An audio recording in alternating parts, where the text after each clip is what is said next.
악당을 조연이 아닌 주연으로 부각시키며 피카레스크 장르의 신기원을 연 조커가 2024년 후속작 조커 폴리아되로 돌아옵니다. 후속작에선 원작 속 조커의 파트너인 할리 퀸이 함께 등장한다고 예고됐는데요. 선공개된 트레일러에선 재즈곡인 칙투칙에 맞춰 춤을 추는 조커와 할리 퀸의 실루엣이 공개돼 팬들의 기대감을 높였죠. 하지만 이보다 더욱 눈에 띄는 건 부제인 폴리아되입니다.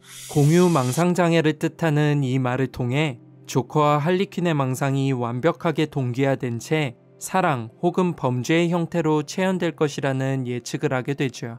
이번 시간엔 정신분석학의 대가 지그문트 프로이트의 시선을 통해 바라보는 조커와 할리 퀸의 진짜 모습을 함께 알아보며 조커 폴리아드가 그려낼 두 사람의 관계를 함께 예측해 보도록 하겠습니다.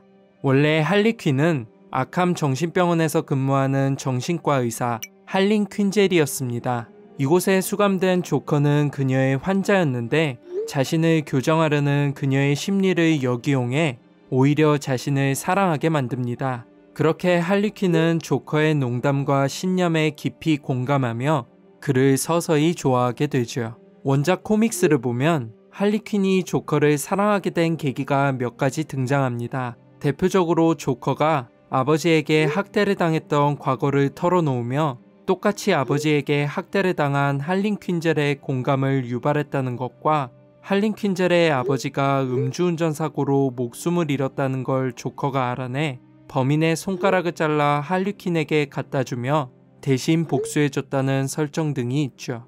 이런 설정들의 공통점은 모두 불행에서 비롯되는 연민이 사랑의 기저에 깔려 있다는 것입니다. 두 사람 모두 아픈 과거를 갖고 있기 때문에 상대의 고통에 쉽게 이입하며 공감할 수 있는 것이죠.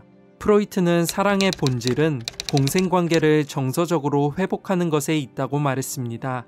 여기서 공생관계는 인간이 최초로 경험하는 사랑의 관계인 엄마와 자식 간의 관계죠. 한 몸이었던 두 존재가 분리되면서 신체적으로 독립된 아이는 자연스럽게 엄마에 대한 사랑을 갈구하게 됩니다. 소위 유아기 단계라 불리는 이 시기에 결핍된 사랑을 회복해야만 온전한 사랑을 형성할 수 있다는 것이 그의 주장이죠.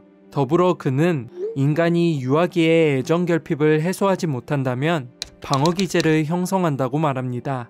자아를 정서적 위협과 공격적인 감정으로부터 보호하기 위한 일종의 본능적인 선택인 셈이죠.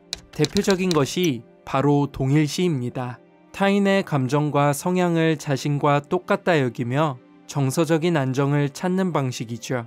이는 할리 퀸이 조커와 사랑에 빠지는 과정에서 작용하는 원리이기도 합니다.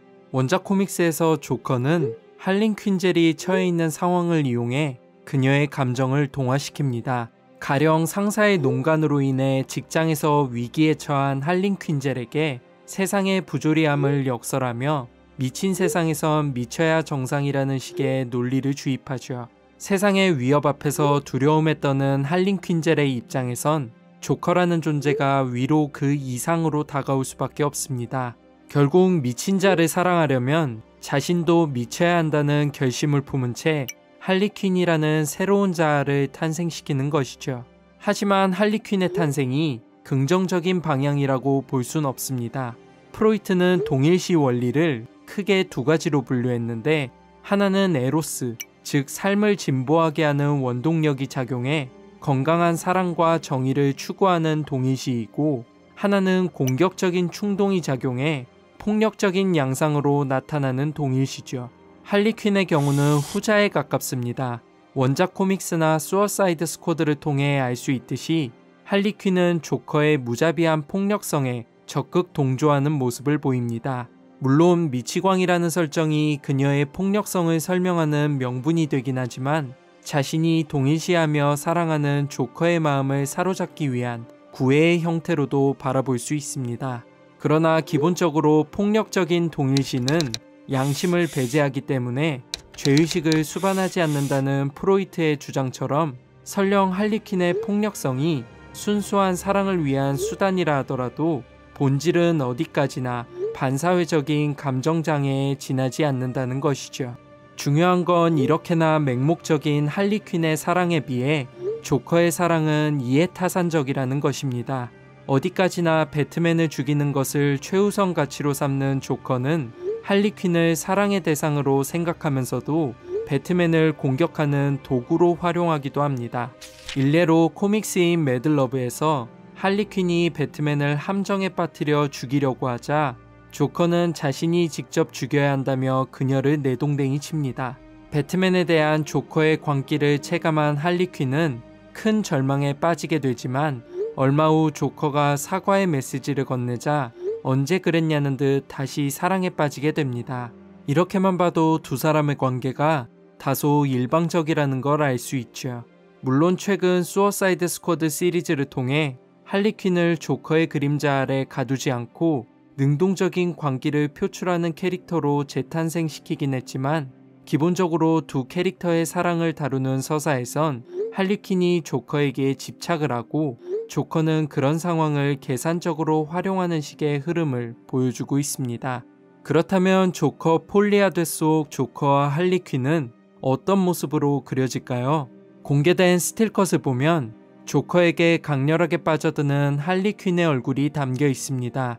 다만 할리퀸 분장이 없는 것으로 보아 정신과 의사 할린 퀸젤의 모습인 것 같은데 두 사람이 상담 과정을 거치며 교감하게 되는 서사가 포함될 것이라는 걸 시사하는 것처럼 느껴지기도 하죠.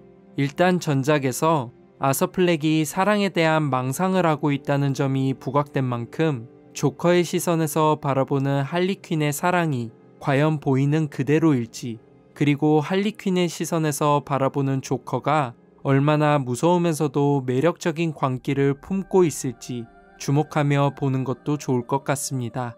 만약 코믹스 원작에 충실한 연출을 택한다면 조커 폴리아드는 아마도 할리퀸의 탄생 비하인드를 담고 있는 매드러브를 기반으로 하지 않을까 싶은데요. 주목할 점은 바로 영화가 뮤지컬 형식으로 연출된다는 것입니다. 리드미컬한 두 사람의 사랑과 극적으로 표현되는 두 사람의 광기를 모두 담아내기에 적절한 방식처럼 보입니다. 배트맨의 등장 여부 역시 초미의 관심사인데요. 일전에 토드 필립스가 조커 시리즈는 멜 리브스의 배트맨과는 다른 결로 진행될 것이라 밝힌 만큼 로버트 패틴슨의 배트맨이 등장할 가능성은 매우 희박합니다. 다만 조커와 할리퀸의 관계를 설명하는 과정에 있어서 배트맨의 존재는 매우 중요하기 때문에 토드 필립스가 재창작한 배트맨이 등장할 것인지는 한 번쯤 기대해 볼 만한 것 같습니다. 개봉까지 1년 넘게 남았지만 조커 폴리아드는 전작처럼 코믹스 그 이상의 아우라를 뽐내며 절정에 달한 광기를 예고하고 있습니다. 과연 호아킨 피닉스의 조커와 새롭게 합류한 레이디 가가의 할리퀸이 선보일 케미가 얼마나 섬뜩할지 궁금해집니다. 일상 속 인문학을 바라보는 특별하고 소소한 시선, 1인칭 시점이었습니다.